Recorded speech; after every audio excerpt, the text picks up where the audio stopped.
নমস্কার, আমি বিধান দাস, আপনার অত্যন্ত প্রিয় চ্যানেল অভিনয়ের হাতে খড়িতে আপনাকে স্বাগত।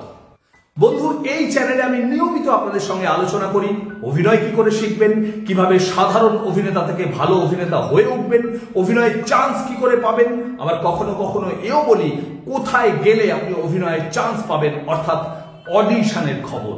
এক কথায় বলতে গেলে এই চ্যানেল আপনাকে শুধু অভিনেতা হওয়ার স্বপ্ন দেখায় না, আপনার স্বপ্ন পূরণের রাস্তাও দেখিয়ে দেয়। তাই আপনি যদি অভিনেতা হতে চান, আপনার স্বপ্ন পূরণ করতে চান, তাহলে চ্যানেলটা সাবস্ক্রাইব করে আমার সাথে জুড়ে থাকবেন। আজকের ভিডিওতেও একটা অত্যন্ত গুরুত্বপূর্ণ বিষয় নিয়ে আলোচনা করব, অভিনেতাকে কেমন হতে হয়। হ্যাঁ বন্ধু, অভিনেতা হতে গেলে প্রত্যেকটা মানুষের মধ্যে কিছু বিশেষ গুণাবলী থাকতেই হয়। আজকে সেগুলো নিয়ে আলোচনা করব। পুরো ভিডিওটা দেখুন, দেখে নিন যে আপনার মধ্যে সেই গুণাবলীগুলো আছে কিনা। যদি না থাকে তাহলে ডেভেলপ করুন। অবশ্যই আপনার অভিনেতা হওয়ার স্বপ্ন পূরণের দিকে আপনি আরো এক ধাপ এগিয়ে যাবেন। অভিনেতাকে কেমন হতে হয়? না, দেখতে নয়, দেখতে আপনি যেমনই হন না কেন তার সঙ্গে অভিনয়ের কোনো সম্পর্ক নেই। আমি আগেও বলেছি, মানুষ দেখতে দুরকম হয়, এক সুন্দর আর খুব সুন্দর। আমি হয়তো খুব সুন্দর নই, কিন্তু সুন্দর তো বটেই। যদি এই কনফিডেন্সটা আমার মধ্যে না থাকে তাহলে তো আমি অভিনয় করতে পারবো না। আরেকটা কথা মাথায় রাখবেন, প্রত্যেকের জন্য অভিনয়ের চরিত্র আছে। সুতরাং আপনি দেখতে যেমনই হন না কেন তার সঙ্গে অভিনয়ের কোনো সম্পর্ক নেই। সৌন্দর্য নিয়ে আপনি বিন্দু মাত্র ভাববেন না। মনে রাখবেন, অভিনয় করার জন্য আপনি যথেষ্টই সুন্দর। এই বিষয়ে এই সময়ের একজন বিখ্যাত অভিনেতা নওয়াজুদ্দিন সিদ্দিকীর একটা বিশেষ উক্তি আপনাদের সঙ্গে শেয়ার না করে পারছি না। মিস্টার সিদ্দিকী একটা কথা বলেছেন, যখনই কোনো চরিত্র পর্দায় আসে 30 সেকেন্ড থেকে 1 মিনিটের মধ্যে সেই চরিত্রের অভিনয়ের গুণে সেই চরিত্রের নিজস্ব একটা সৌন্দর্য তৈরি হয়ে যায়। ঠিক 30 সেকেন্ড পর থেকে মানুষ শুধুমাত্র ওই চরিত্রের সৌন্দর্য দেখে, অভিনেতা বা অভিনেত্রীর সৌন্দর্য নয়। সুতরাং নিজের সৌন্দর্যের কথা না ভেবে অভিনয়ের সৌন্দর্যের কথা ভাবুন, অভিনয়ের সৌন্দর্য বাড়ান। মানুষ অবশ্যই আপনার অভিনয় পছন্দ করবেন, আর আপনার অভিনয় পছন্দ করলে মানুষ আপনাকেও পছন্দ করবেন। বন্ধু, আমরা অভিনেতা হওয়ার জন্য জিমে যাই, শরীর চর্চা করি, রূপ চর্চা করি, ত্বক চর্চা করি, কিন্তু অভিনয় চর্চা করি না। বন্ধু, অভিনয় চর্চা করুন, অভিনয়ের সৌন্দর্য বাড়ান। আপনার যদি শারীরিক অন্যান্য সৌন্দর্য থাকে তো খুব ভালো কথা, যদি নাও থাকে বিশাল কিছু ক্ষতি নেই। ভালো অভিনেতা হতে গেলে অভিনেতাকে আরেকটা জিনিস হতে হয়, ভালো মানুষ হতে হয়।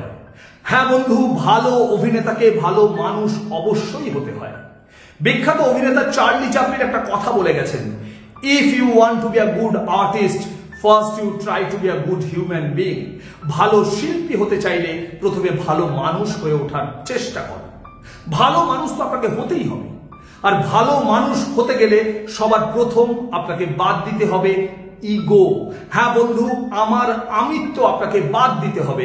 আপনি যদি ইগো বাদ দিতে না পারেন তাহলে আপনি কোনোভাবেই আপনি নিজেকে ছেড়ে অন্য চরিত্র হয়ে উঠতে পারবেন না। আর সেটা যদি না পারেন তাহলে আপনার অভিনীত সমস্ত চরিত্রই একরকম মনে হবে আপনার মতো। আর এর জন্য প্রয়োজন সমর্পণ, চরিত্রের প্রতি সমর্পণ। বন্ধু, অনেক সময় আমরা একটা কথা বলি, আমি অভিনেতা হিসেবে এটা করেছি ওটা করেছি। না বন্ধু, আমি কিচ্ছু করতে পারি না। আমি শুধুমাত্র একজন অভিনেতা, একটা আয়না মাত্র। যা করার করেছেন রাইটার, যিনি চরিত্রটা সৃষ্টি করেছেন, ডিরেক্টর, যিনি রক্ত মাংসের মানুষ হিসেবে চরিত্রটাকে আমার মধ্যে দেখতে চেয়েছেন। আমার কাজ হচ্ছে আয়নাটাকে ঠিকঠাক অ্যাঙ্গেলে, ঠিকঠাক পজিশনে সেট করা, যাতে ওনারা যে চরিত্রটাকে আমার মধ্যে দেখতে চেয়েছেন আমি সেই চরিত্রটাকে ঠিকঠাক দেখাতে পারি। এই বিষয়ে আপনাকে হেল্প করবেন camera person, makeup artist, dresser, sound recordist, অনেকে। যা করার ওনারা করছেন, আলোটা ওনারা সকলে মিলে আমার আয়নায় ফেলছেন। আমি যদি ভালো আয়না হয়ে উঠতে পারি তাহলে চরিত্রটা ঠিকঠাক ফুটে ওঠে। ওনারা যে আলোটা আমার আয়নায় ফেলেছেন সেটা রামধনু হয়ে দর্শকের কাছে পৌঁছে যায়। তখন দর্শক আপনার অভিনয় পছন্দ করে এবং আপনি হয়ে ওঠেন একজন অসাধারণ অভিনেতা। তাই ভালো অভিনেতা হতে গেলে অভিনেতাকে ইগো ত্যাগ করতে হবে, আমার আমিত্ব ত্যাগ করতে হবে, তবেই আপনি একজন ভালো অভিনেতা হয়ে উঠবেন। বন্ধু, জিমে যান, শরীর চর্চা করুন, রূপ চর্চা করুন, ত্বক চর্চা করুন, পাশাপাশি ইগো বাদ দেওয়াও চর্চা করুন, ভালো মানুষ হয়ে ওঠা চর্চা করুন এবং অবশ্যই অভিনয়ের চর্চা করুন। তাহলে শুধু অভিনেতা নয়, আপনার ভালো অভিনেতা হয়ে ওঠা কেউ আটকাতে পারবে না। আজকে এই পর্যন্তই, দেখা হচ্ছে খুব তাড়াতাড়ি নতুন কোনো ভিডিও নিয়ে। ততক্ষণ ভালো থাকবেন, সুস্থ থাকবেন, আর হ্যাঁ অবশ্যই চর্চায় থাকবেন। আপনার অভিনয় জীবনের শ্রীবৃদ্ধি কামনা করি।